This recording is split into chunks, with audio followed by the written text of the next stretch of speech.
श्री राधे कृष्णा। मैं सीमा दुबे आप सभी का अपने चैनल पर बहुत बहुत स्वागत करती हूँ। आज हम चर्चा करने जा रहे हैं वक्फ की जो सुनवाई कल सुप्रीम कोर्ट में हुई। 3 दिन लगातार सुनवाई हुई, सोल्यूशन क्या निकला? कुछ भी नहीं। अभी भी कोर्ट ने यानी कि जो लास्ट सुनवाई कल हुई है उस पर अभी डिसीजन आना बाकी है।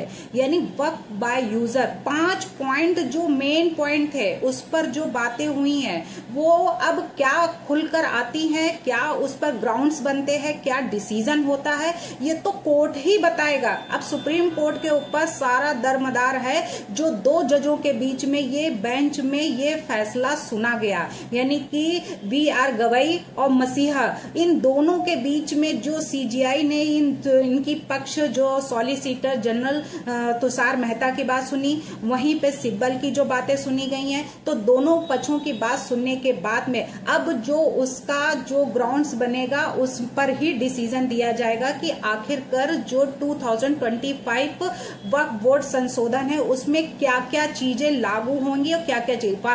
वैसे तो वो पहले भी क्लियर हो चुका है कि उसमें क्या क्या होना चाहिए, लेकिन जो 5 पॉइंट रखे गए उस दिन की मंगलवार में 3 पॉइंट रखे गए थे कि 3 पॉइंट पे ही बहस होगी, जो कि सॉलिसिटर जनरल तुषार मेहता ने बताया था कि जो बोर्ड में जो सदस्यों की नियुक्ति उसके बारे में बात हो जाएगी। उसके बाद उन्होंने वक्फ बाय यूजर पर बताया था, इस पे बहस होनी है। तीसरा पॉइंट जो था उनका वो था कि DM की भूमिका क्या होगी। वहीं पे कल जो बुधवार को बहस हुई उसमें 5 पॉइंट सामने निकल कर आए हैं। एक तो पॉइंट निकल कर आया है कि मुस्लिम की जो 25 आर्टिकल कॉन्स्टिट्यूशन का और 26 आर्टिकल कॉन्स्टिट्यूशन का, जो कि उनको कहना है कि वो इन्फ्रिंज कर रहा है, वायलेशन कर रहा है, तो वही सॉलिसिटर जनरल तुषार मेहता ने कहा है कि इसका कोई वायलेशन नहीं हो रहा है। ये सेकुलरिज्म है, यानी सेकुलर है, किसी को भी किसी भी धर्म में जाने या उसको पूजने से कोई भी मना नहीं कर सकता। जिसकी जो इच्छा होगी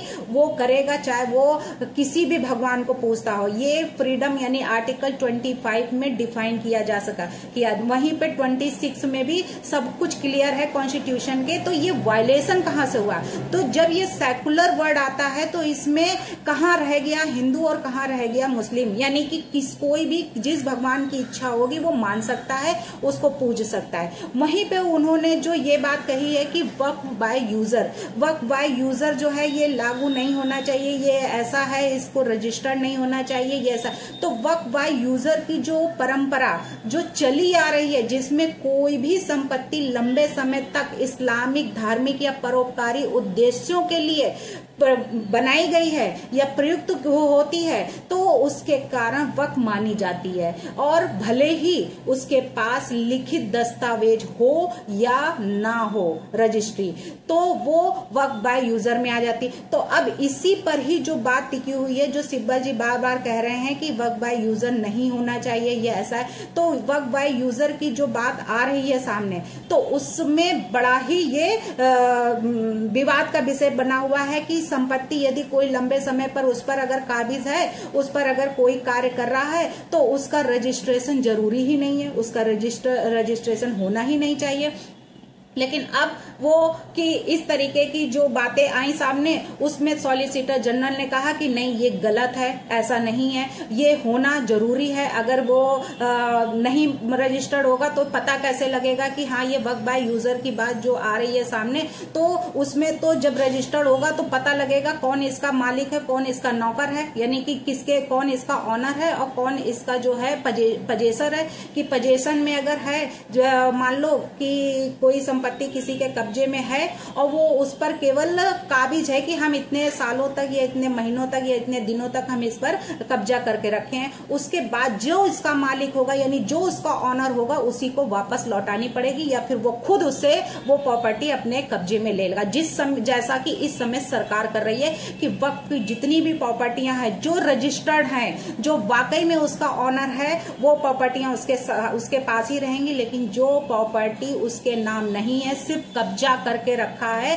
कि जो 2013 से पहले, जो कि सॉलिसिटर जनरल तुषार मेहता ने कहा है कि 2013 से पहले भी सब जो रजिस्टर्ड थी और अभी, तो वो सारी प्रॉपर्टियां इसके अंतर्गत यानी कि अब क्यों नहीं होंगी। तो इसमें जो बातें वो निकाल के लेकर आए हैं, तो इसमें सिब्बल को जो मिर्ची लगी, यानी उन्होंने कहा कि सिर्फ दिल्ली में 2 प्रॉपर्टियां हैं जो रजिस्टर्ड हैं, तो इसका मतलब है कि सारी प्रॉपर्टियां सब बेकार है, सारी प्रॉपर्टियां सब ऐसे ही हथिया के रखा हुआ है। तो 2 प्रॉपर्टी की जो बात कही है केवल रजिस्टर्ड है, तो सारी प्रॉपर्टी, इसका मतलब है कि सब अनऑथराइज है, सब पे ऐसे ही काबिज करके रखा, सब ऐसे ही हथिया के रखा है और सबको बता रहे हैं कि ये स्टेडियम हमारा है, ये ग्राउंड हमारा, ये अखाड़ा हमारा है, ये एयरपोर्ट की जमीन हमारी है, और बंगाल का जो स्टेडियम है, क्रिकेट स्टेडियम, वो भी उनका है। तो ये सब, ईडन गार्डन जो स्टेडियम है वो भी उनका है। तो ये सब जो है ये फर्जी है। तो जब सिब्बल जी ने खुद एक्सेप्ट कर लिया है कि केवल 2 ही प्रॉपर्टी केवल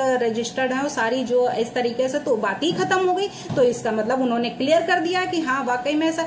तो तीसरा जो पॉइंट था, यानी पहला पॉइंट जो था कि मुस्लिमों की जो वायलेशन की बात कही 25 और 26, जिसमें तुषार मेहता ने तुरंत जवाब दिया, सॉलिसिटर जनरल ने।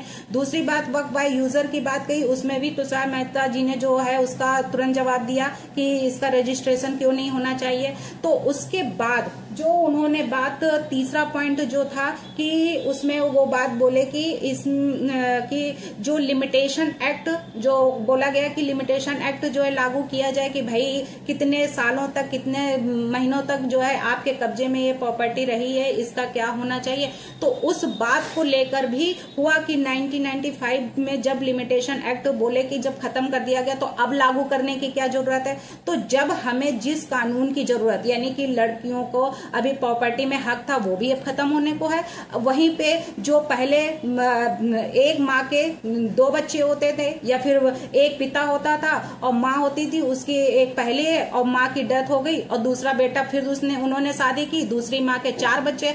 अब लेकिन जो बंटवारा होता तो ये होता था, पहली माँ का अगर बेटा तो उसको आधा हिस्सा पूरा मिलता था और आधे में जो दूसरी माँ के होते थे उनको चारों को हिस्से मिलते थे कि भाई 4, एक आधे हिस्से में अकेला, यानी एक बेटा था तो उसने पूरा आधा हिस्सा ले लिया साफ साफ। दूसरा जो आधा हिस्सा हुआ उसमें 4 बेटे थे तो चारों को बराबर बराबर हिस्सा। तो उसमें जब अत्याचार होने लगा, मर्डर होने लगे, यानी कि मारने काटने लगे, तो वो कानून बनाने के बाद भी उसको खत्म करना पड़ा। क्यों खत्म करना पड़ा? क्योंकि वो उससे नुकसान हो रहा था, उससे हत्याएं हो रही थी, इसलिए उस कानून को खत्म करना पड़ा। उसी तरीके से अगर ये कानून पहले अगर बना हुआ था तो उस कानून को रोककर, समाप्त करके और फिर से पता लगा कि ये जरूरत है इस कानून की, तो उसको फिर लागू कर दिया गया। तो इसमें क्या है कि हाँ कि ये पहले नहीं था और अब क्यों बनाया गया है, ऐसा नहीं था तो वो क्यों। तो इस तरीके की बहस करना वो कोई पॉइंट नहीं बनता है। तो वहीं शेड्यूल ट्राइब की जो बात कही गई कि शेड्यूल ट्राइब में जो को अधिकार नहीं है, ये नहीं माना जा सकता, वो नहीं किया जा सकता है, तो उसमें जो जमीनें हैं अनऑथराइज्ड, यानी कि जमीनें जो कब्जा की गई हैं, जमीनों को अपना बताया गया, तो ऐसी जमीनें जो वहां पे शादी कर लेते हैं इस तरीके से शेड्यूल लोगों कास्ट की महिलाओं से, और वहां पे शादी करने के बाद जो उनकी जमीनें होती हैं, जो जंगल होती है, उस पर हक जमा लेते हैं और बाद में उसमें ये कह दिया कि और वक्फ घोषित करा दिया कि ये तो वक्फ की प्रॉपर्टी है, ये तो ऐसी है। तो इस तरीके से ये